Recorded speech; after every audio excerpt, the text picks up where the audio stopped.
우리 옆에 있는 분들과 한 번 더 인사했으면 좋겠습니다. 특별한 DNA를 가지셨군요. 네, 감사합니다. 변곡점이라는 것이 있습니다. 모든 것이 그때와는 완전히 다른 방식으로 전환되는 시점을 의미합니다. 변곡점이란 급격한 변화의 지점을 말하는 것이죠.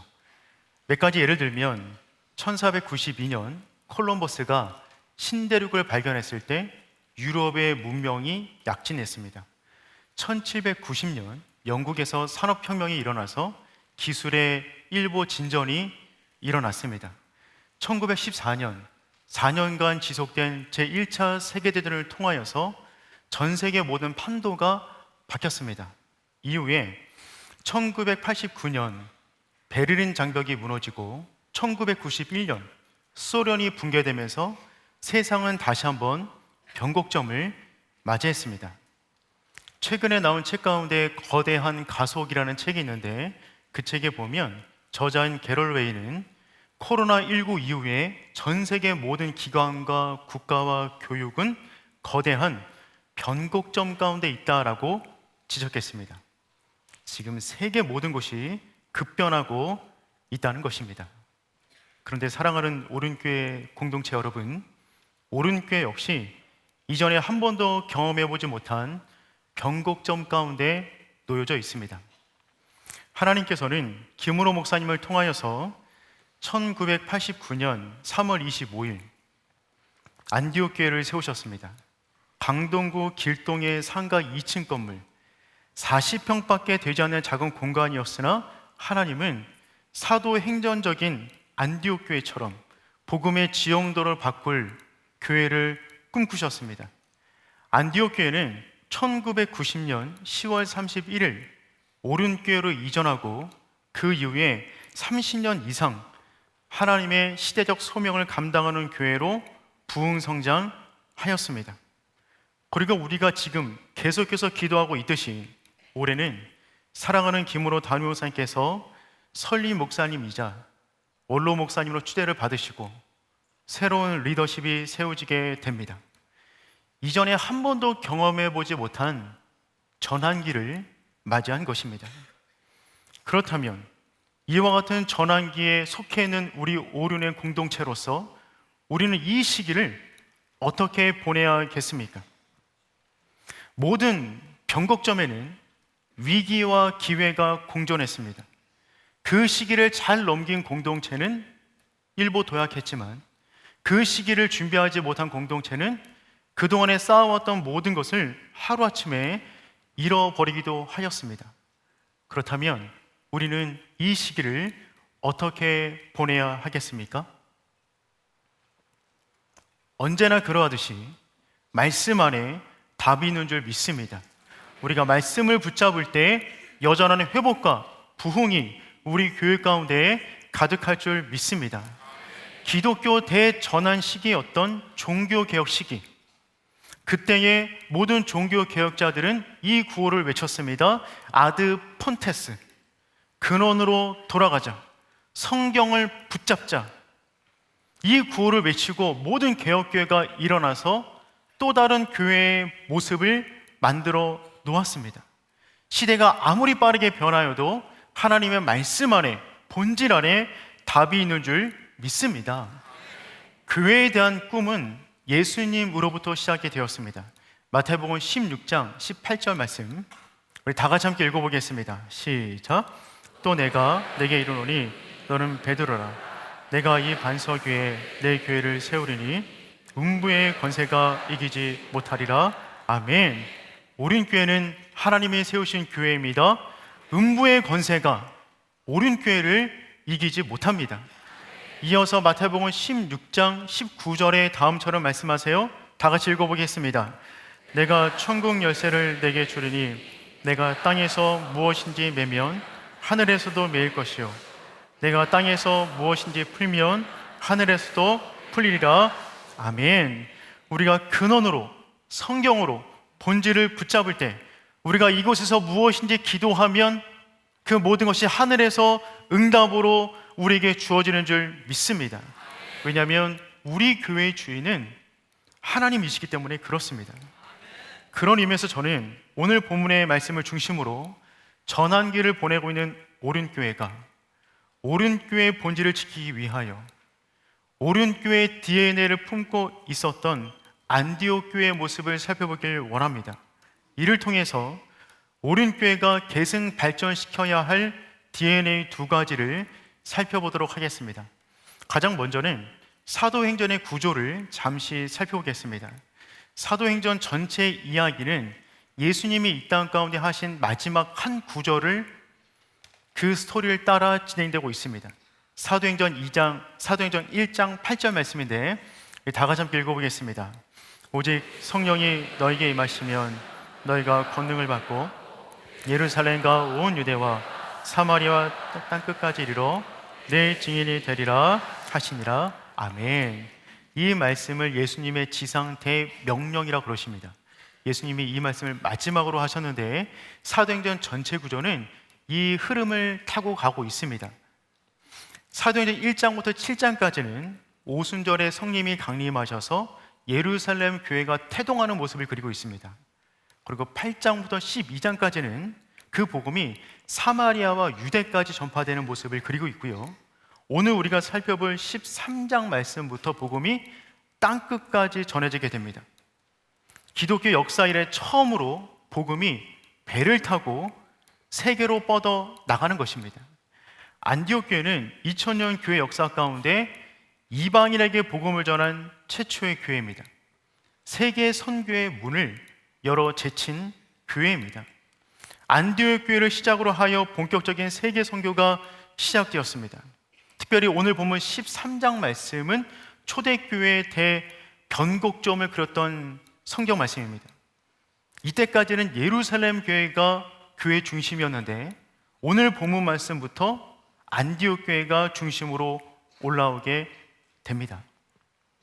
여러분, 안디옥 교회는 굉장히 작은 교회였습니다. 하지만 그 작은 교회가 복음의 지형도를 바꿨고요, 대안을 제시하는 교회였고 시대적 사명을 감당하는 교회였습니다. 저는 우리 오륜교회가 그러한 교회 되기를 축복합니다. 오륜의 역사, 오륜 행전의 역사가 지금까지 하나님께서 아름답게 인도하셨는데 앞으로 주님 오실 그날까지 그 역사를 함께 써나가는 오륜의 공동체 되기를 축복합니다.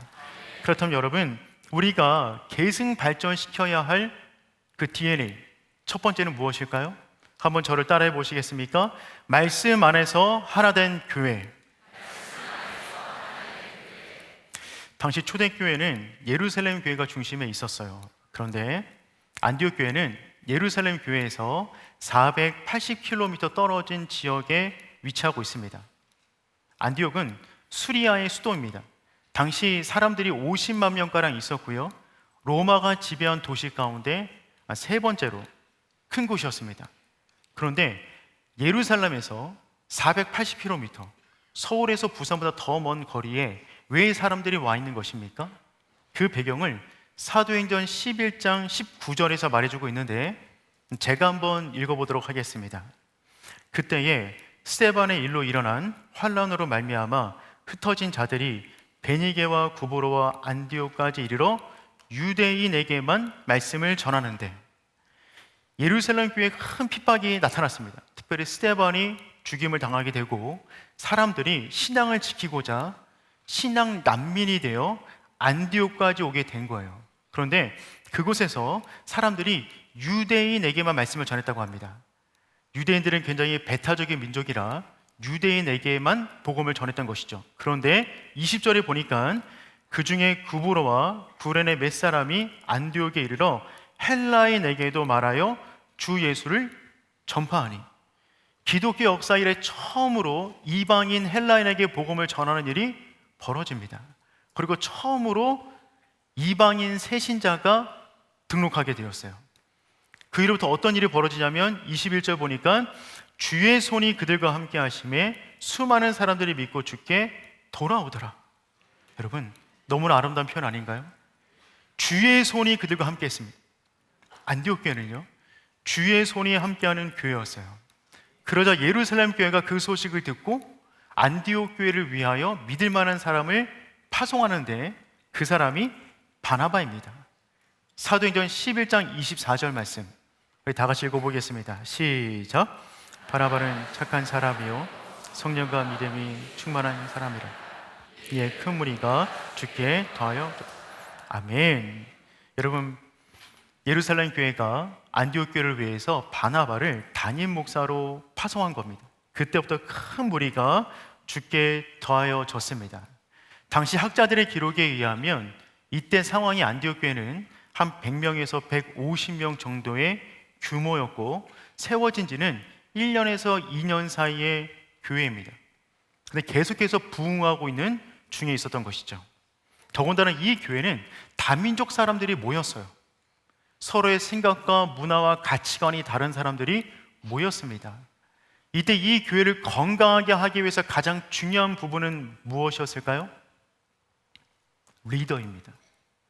어떤 리더가 이 공동체를 이끌고 가느냐, 이것이 굉장히 중요한 주제였죠. 여러분, 초대교회는 여전히 예수를 믿는 것 때문에 핍박이 있었습니다. 예루살렘 교회 역시 수많은 핍박을 당했고 여전히 문제가 있었어요.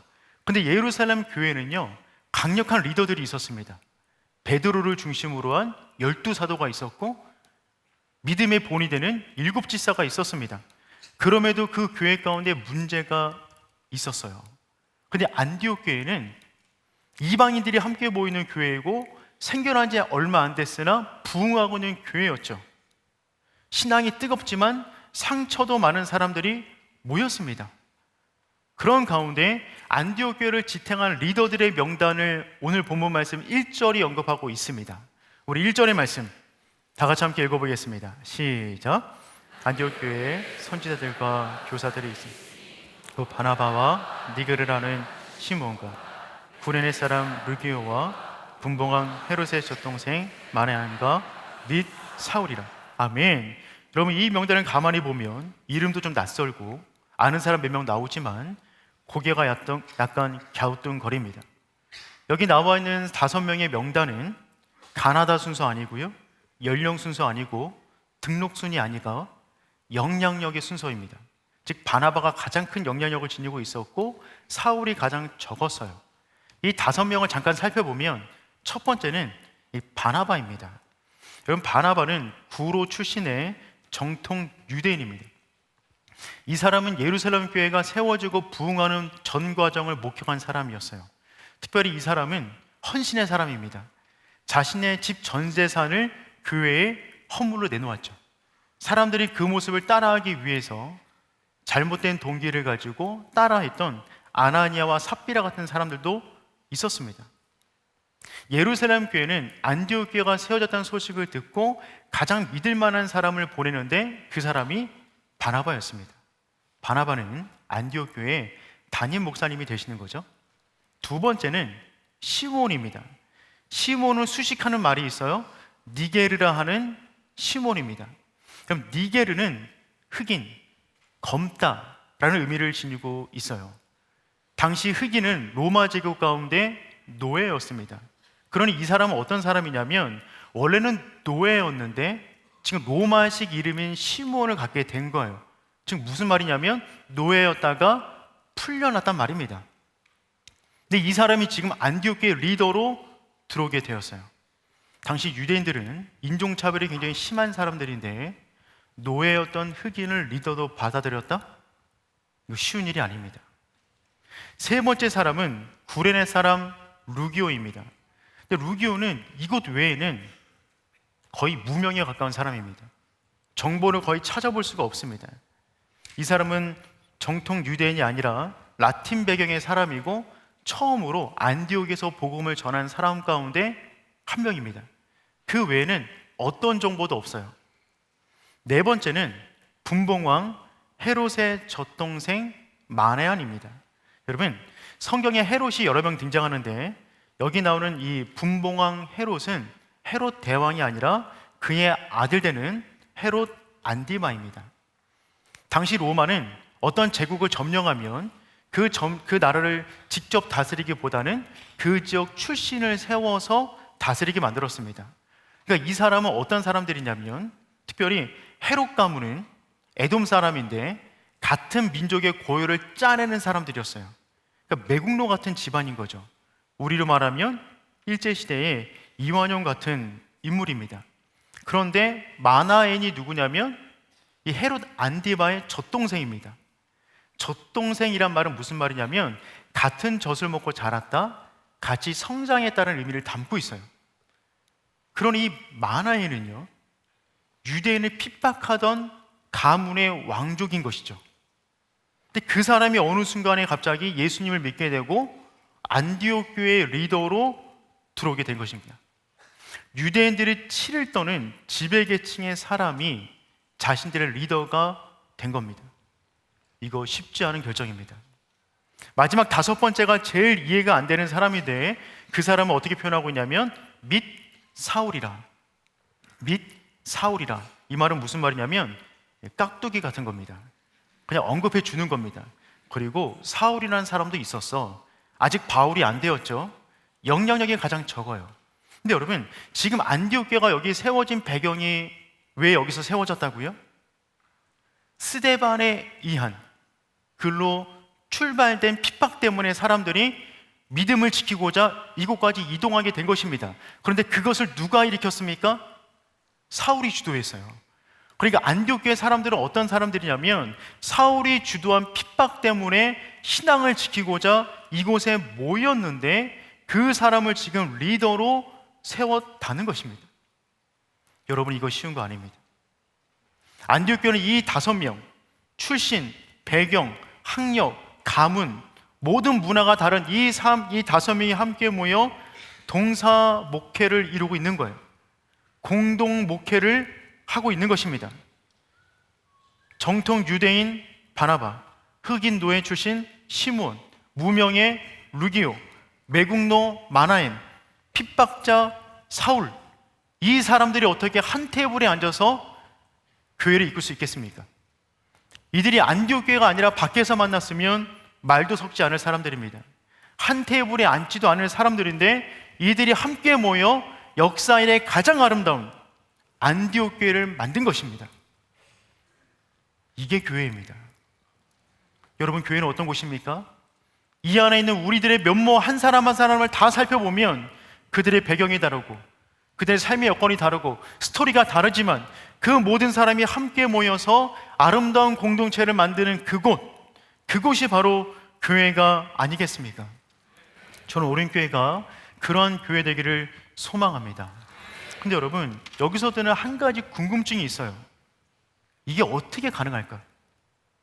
이게 어떻게 가능할까? 서로 문화가 다르고 사고방식이 다르고 교회를 바라보는 가치가 다른데 어떻게 이게 가능합니까? 힌트는 1절에 있습니다. 우리 1절 전반부인데 다 같이 함께 읽겠습니다. 시작. 그렇죠? 이 5명의 명단을 언급하기 전에 한 가지를 언급하는데 안디옥 교회의 선지자들과 교사들이 있다. 그리고 5명을 언급해요. 이 5명들의 유일한 공통점은 그들이 다 선지자이고 교사였다는 것입니다. 여러분, 선지자는 누구냐면 하나님의 말씀과 뜻을 분별하여 사람들에게 가르치는 사람이었어요. 교사들은 문자 그대로 가르치기에 적합한 사람들입니다. 그러니까 선지자와 교사들은 자신들의 생각을 전달하는 사람들이 아니라 하나님이 주신 말씀을 분별하여 그 시대의 영적 기상도를 판독하고 그곳으로 사람들을 이끄는 사람들이 선지자와 교사였던 것이죠.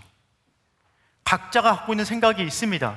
각자가 말할 주장들이 있습니다. 그런데 그 모든 것을 내려놓고 말씀 안에 조율되어 말씀 안에 하나 되어 교회를 이끌었던 그 공동체가 바로 안디옥 교회였던 것입니다. 여러분, 바로 이것입니다.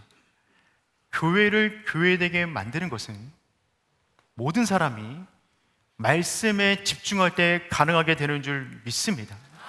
안디옥 교회 5명의 리더들은 유명한 사람들이 한 사람도 없었어요. 12사도 없습니다. 7지사 없습니다. 하지만 무명하지만 그들은 절대 진리인 말씀을 붙잡았던 것이죠. 말씀에 대한 집중력, 하나님 말씀보다 앞서지 않겠다는 결단, 그것이 안디옥 교회를 세운 것입니다. 저희 오륜교회가 그런 교회 아니겠습니까? 이 공간 안에 여러 가지 아픔과 스토리와 상처와 배경을 지닌 분들이 모이셨습니다. 두 사람만 모여도 생각이 다릅니다. 그런데 어떻게 이런 오륜 공동체를 이룰 수가 있단 말입니까? 모든 사람이 말씀 안에 집중할 때 하나의 공동체가 되는 것이죠. 자기 편견에 갇혀 좁은 세계 안에 사는 것이 아니라 자신을 넘어 성령님이 펼치시는 그 세계를 바라볼 수 있는 저 여러분 되기를 축복합니다. 한국의 안디옥 교회에 갔던 교회를 잠시 소개하겠습니다. 곤단골 교회입니다. 1893년 사무엘 무어 선교사님이 곤단골 교회를 세우셨어요.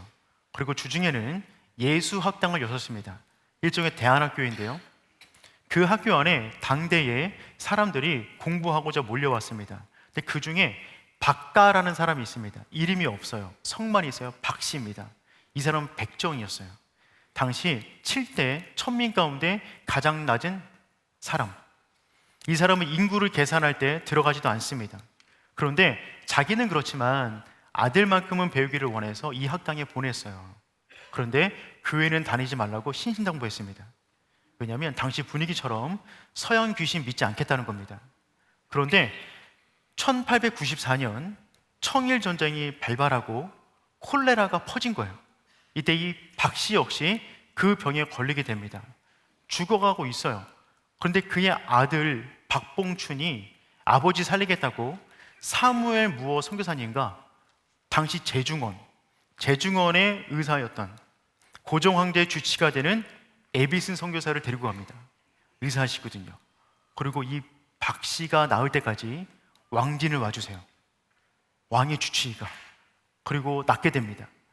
너무 감사해서 그 은혜 받겠다고 곤단골 교회를 찾아가요. 그런데 곤단골 교회는 양반 중심이 한 20명이 모여있는 교회였습니다. 이들이 반대하는 거죠. 우리는 백정이 가는 천국이라면 안 가겠다는 거예요. 분리시켜 달라는 것입니다. 이때 사무엘 무어 선교사님이 그리스도 안에 사람은 차별할 수 없다라는 원칙을 말하면서 고소하게 됩니다. 이때 양반들이 나가서 교회를 하나 세워요. 그게 뭐냐면 그것이 홍문수골 교회입니다. 두 개 교회가 생겨난 거죠. 여러분, 어떤 교회가 잘 되었을까요? 곤달골 교회가 잘 됐어요. 박 씨가 전도를 엄청나게 한 겁니다. 그래서 132명이 됐어요. 근데 홍문수골 교회는 그대로였습니다. 그런데 안타깝게 3년 있다가 곤단골 교회에 불이 났어요. 그래서 그 안타까운 소식을 듣고 두 교회가 극적인 연합을 이루어 한 교회를 이루었어요. 그리고 이름을 바꿨어요. 승동교회로. 인사동에 있는 승동교회입니다. 그리고 그 교회에서 장로를 세웠는데 그 장로가 누구냐면 그 박씨입니다. 박성춘. 그리고 3년 있다가 또 장로를 세웠어요. 근데 그분이 누구냐면 선조의 11대 손, 흥성대원군의 친척으로 왕손인 이재영입니다. 그러니 선배 장로님이 백정이고 후배 장로님이 왕손인 거예요. 이 소식은 그 한양 일대에 큰 파장을 일으켰습니다. 아니, 어떻게 그럴 수가 있는가? 어떻게 왕손과 백정이 함께 교회를 논할 수 있는가? 그게 말이나 되는가? 근데 여러분, 교회는 말이 됩니다. 세상에서 안 되는 이야기가 복음 안에서 이루어질 수 있는 것이죠. 이 안에 어떤 사람이 들어오든지 간에 우리가 말씀 안에 헌신할 때 그 모든 삶의 스토리가 그리스도의 복음의 스토리로 바뀌는 줄 믿습니다. 많은 사람이 함께 하지만 그것이 전혀 문제가 되지 않는 것이죠. 왜냐하면 모든 사람이 하나님의 말씀을 붙잡을 때, 오륜교의 DNA, 그 말씀 안에 하나 될 때 우리는 여전히 하나님의 역사를 써 내려가게 되는 줄 믿습니다. 두 번째, 오륜교회가 계승 발전시켜야 될 DNA 두 번째는 무엇이냐면 성령이 주도하는 교회입니다. 한번 다 같이 따라해 보시겠어요? 성령이 주도하는 교회. 안디옥 교회의 아름다운 면은 그 교회가 온전히 성령의 이끄심에 순종했기 때문입니다. 본문 13장 2절 말씀 우리 다 같이 한번 읽어보겠습니다. 시작. 주를 섬겨 금식할 때에 성령이 이르시되 내가 불러 시키는 일을 위하여 바나바와 바울을 따로 세우라. 아멘. 여러분, 안디옥 교회가 주를 섬겨 금식했어요. 그런데 한글 성경에 나오진 않지만 원어로 보면 2절 말씀의 주어는 그들로 시작됩니다. 아우톤, 그들.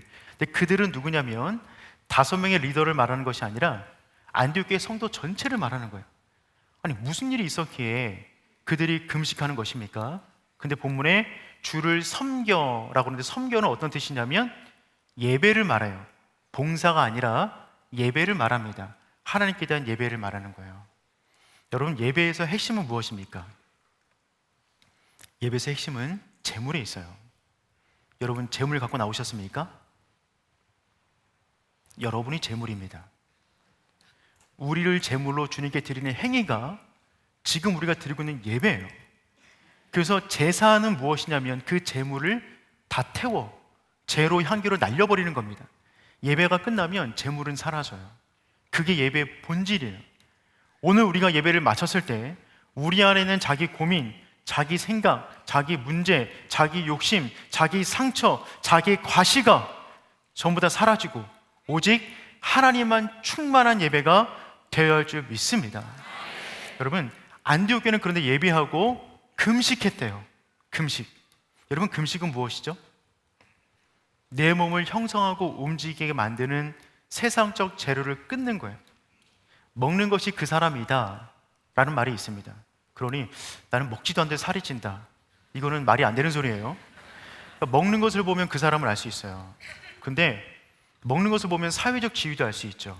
어떤 사람은 한 끼 식사가 누군가의 한 달 식사이기도 합니다. 먹는 것을 보면 그 사람의 건강과 취향도 알 수 있어요. 뭘 좋아하는지, 뭘 싫어하는지. 먹는 것을 보면 그 사람의 세계관을 알 수 있습니다. 이슬람 사람들은 돼지고기 안 먹죠. 비건들 역시 고기를 안 먹습니다. 또한 건강 때문에 일일 일식하는 사람들도 있어요. 먹는 것이 그 사람이죠. 어제 먹은 음식이 오늘의 나를 만들고 오늘 먹은 음식이 내일의 나를 만드는 것입니다. 그런데 금식은 무엇입니까? 금식은 근본적으로 안 먹는 행위가 아니라 채우는 행위입니다. 금식하는 사람을 보면 그 사람이 어떤 사람인지를 알 수가 있어요. 그 사람의 사회적 지위는 거룩한 성도이며 그의 세계관은 도래할 하나님의 나라를 바라보고 있고 그의 힘의 근원은 음식물이 아니라 하나님임을 선포하고 있는 것이 금식입니다. 사람들은 힘을 얻기 위하여 음식물을 섭취합니다. 금식하는 것도 마찬가지입니다. 금식하는 사람들은 음식물을 먹진 않지만 하나님을 먹습니다. 하나님의 것으로 자기를 채웁니다. 그래서 자신의 모든 생각과 모든 것을 비워내고 내 안에 하나님이 커지는 것을 경험하는 그 순간, 그것이 바로 금식이 되는 거죠. 여러분, 배를 굶으면 속이 비워지고 비울 게 없으면 지방이 탑니다. 금식도 마찬가지예요. 안 먹으면 뭔가 타지게 되어 있어요. 뭐가 태워지냐면 자기 정욕이 타고 자기 욕심이 타고 자기 의가 타고 자기 쓴뿌리가 타서 결국 나는 죽고 하나님의 생각이 나의 생각을 덮고 하나님의 감정이 나의 감정을 덮는 그 순간, 그것이 바로 금식인 것입니다. 그래서 금식을 하게 되면 고도의 영적 집중력이 높아집니다. 금식을 하면 영적 감수성과 민감도가 높아져요. 여러분, 다이어트 하면 어떻게 되죠? 성질이 아니라 승질을 부리게 됩니다. 예민해지는 거죠. 근데 금식을 하게 되면, 우리 내면을 비우면, 하나님 것을 채우면 마치 텅 비어있는 종을 살짝만 건드려도 그 진동과 파장이 아름답게 울리듯 하나님의 스치는 소리에도 민감하게 반응하게 됩니다. 여러분, 요즘 잘 들리십니까? 하나님의 음성이 분간되십니까? 듣기를 원하십니까? 금식하기를 축복합니다. 기독교는 기도교입니다. 기독교는 기도교입니다. 우리가 기도할 때 사단이 벌벌 떱니다. 우리가 금식할 때 그들의 영역에 원자폭탄을 던지는 거예요. 근데 여러분, 우리는 언제 금식을 하죠? 언제 금식하죠? 내 힘과 능력으로 해결하지 못할 문제를 만났을 때, 정말 절박한 순간에 우리는 하다 금식을 하는 거잖아요. 하나님 해결하여 주시옵소서. 그렇지 않습니까? 그런데 안디옥 교회의 놀라운 점은 여기에 있어요. 그들은 자신의 문제를 놓고 금식하지 않았습니다. 그들이 왜 금식했냐면, 금식을 한 이유는 말해주고 있지 않은데, 금식한 이후에 주어진 답을 보면 그들이 어떤 기도를 했는지를 알 수가 있죠. 우리 2절 말씀 다시 한번 읽겠습니다. 시작. 주를 섬겨 금식할 때에 성령이 이르시되 내가 불러 시키는 일을 위하여 바나바와 바울을 따로 세우라 하시니. 아멘. 금식할 때 주어진 응답이 무엇이냐면 바나바와 사울을 따로 세우라. 즉 이들은 지금 어떤 기도로, 어떤 마음으로 금식 기도를 한 거냐면, 자신의 문제 때문에 금식 기도를 한 것이 아니라 교회의 방향을 놓고 기도한 거예요. 이런 기도를 했겠죠. 하나님, 우리가 예루살렘을 떠나 480km 떨어진 이 지점에 와서 하나님 한 분 바라보고 말씀으로 모였습니다. 아름다운 교회를 이루었습니다. 세계 최초로 그리스도인이라 불리는 교회, 세계 최초로 이방인의 새신자를 받은 교회, 복음의 지형대로 바꾸는 교회로서 우리가 여기까지 성장했습니다. 그런데 하나님, 우리가 이제 뭐 해야겠습니까? 하나님이 우리에게 시키실 일은 없습니까? 이 문제를 놓고 금식 기도를 한 겁니다. 안디옥 교회는 성령이 주도하는 교회였던 것이죠. 교회마다 가만히 살펴보면 그 교회를 주도하는 요인들이 있어요. 어떤 교회는 전통이 주도합니다. 어떤 교회는 사람이 주도합니다. 어떤 교회는 재정이 주도합니다. 어떤 교회는 건물이 주도해요. 어떤 교회는 상처가 주도하는 교회들도 있어요. 근데 안디옥 교회는 성령이 주도하는 교회였습니다. 이것이 우리가 계승 발전시켜야 할 우리 교회의 두 번째 DNA가 되는 줄 믿습니다. 우리 교회는 지금까지 그러했듯이 성령이 주도하는 교회입니다. 우리 교회의 유일한 엔진이 있다면 그것은 성령이기를 소원합니다.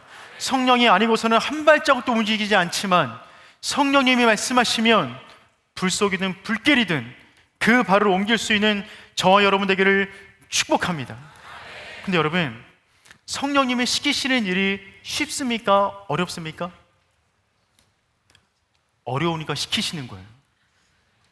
응답을 들었어요. 바나바와 사울을 파송하라. 이게 웬 말입니까? 거기 있는 모든 사람들이 바나바가 전도한 사람들이에요. 거기 있는 모든 사람은 바나바의 말씀을 듣고 성장한 사람들입니다.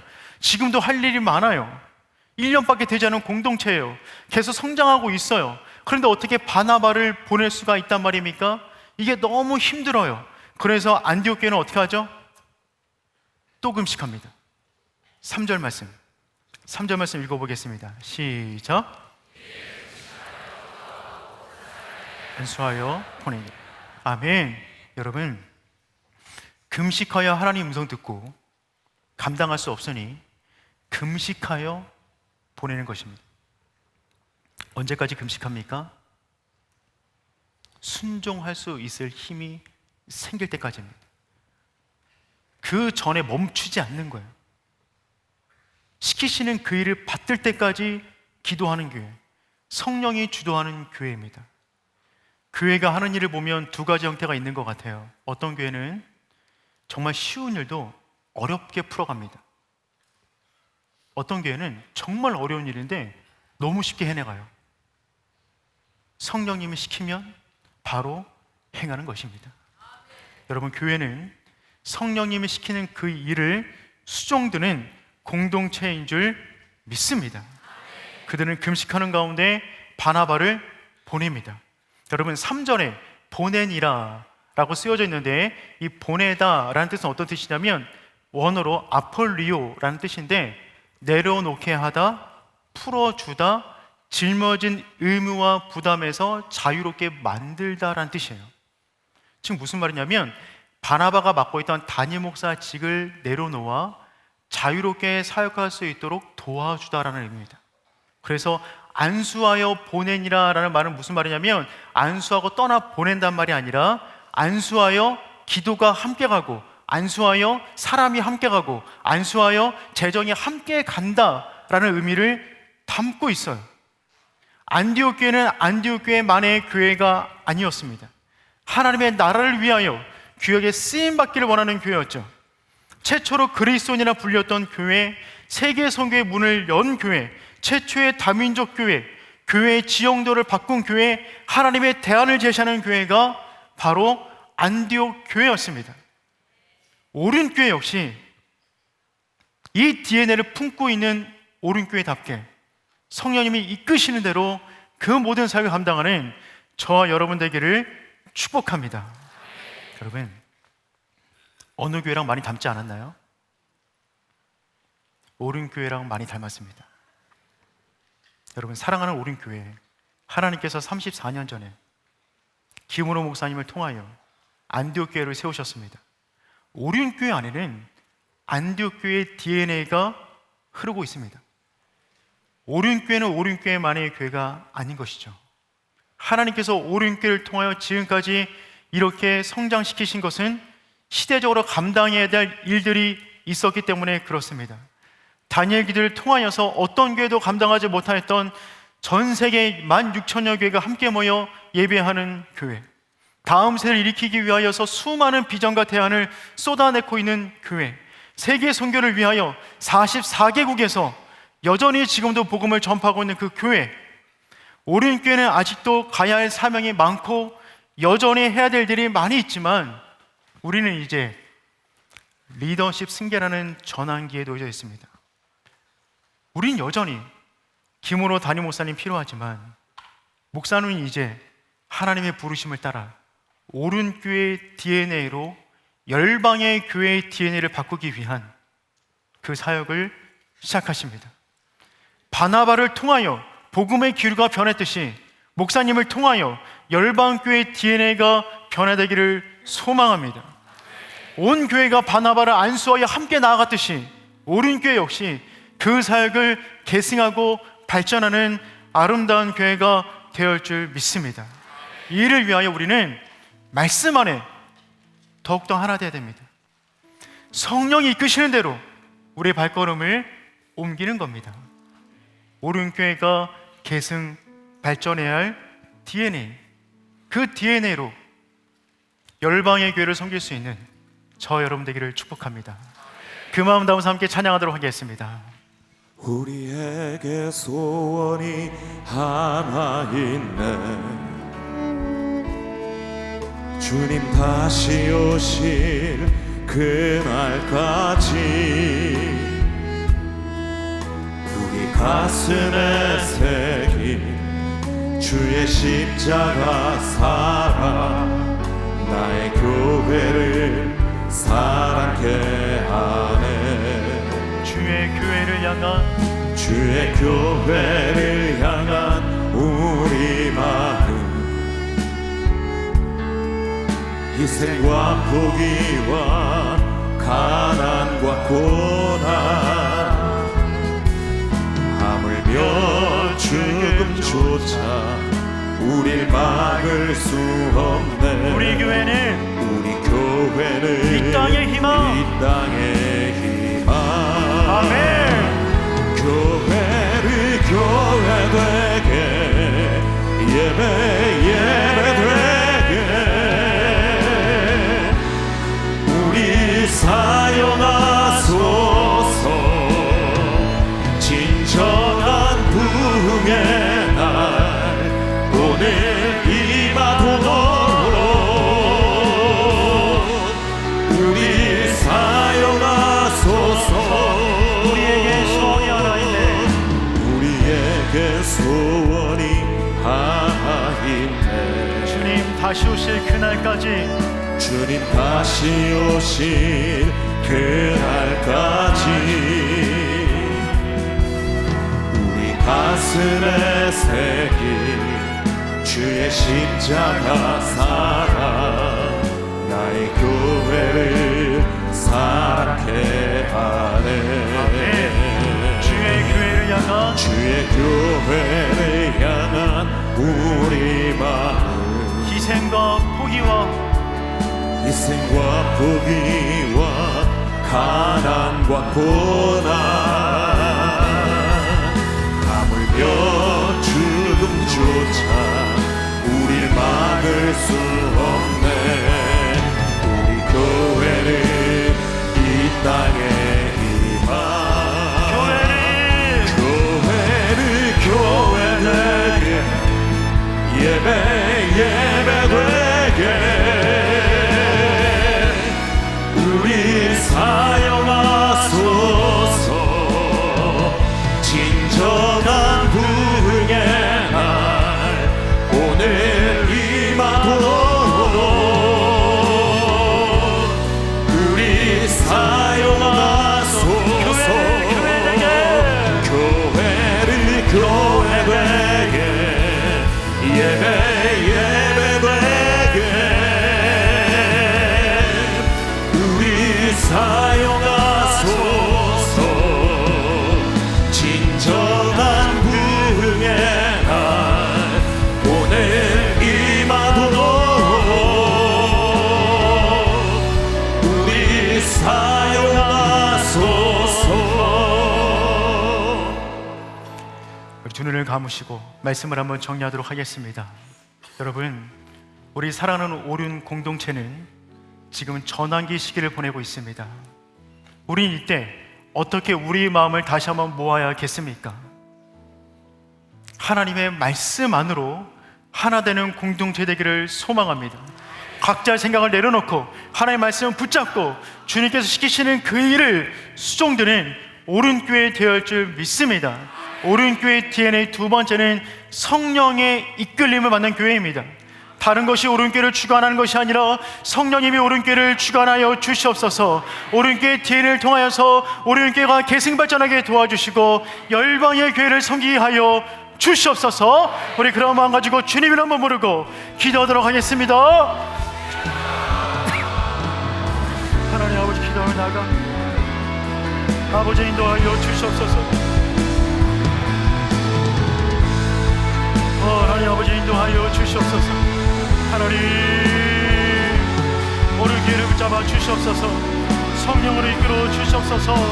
우리의 가운데 붙잡아 주시옵소서. 죄악이 충만하게 하나님의 살아있게 되게 하여 주시옵소서. 하나님 우리의 교회가 하나님의 말씀을 또 받는 교회 되게 원합니다. 주님으로 인도하여 주시옵소서. 아버지의 말씀 또 받는 교회 되시고 주님을 잡게 하여 주시고 인도하여 주시옵소서. 온전히 감사합니다. 온전히 감사합니다. 온전히 인도하여 주시고 함께하여 주시옵소서.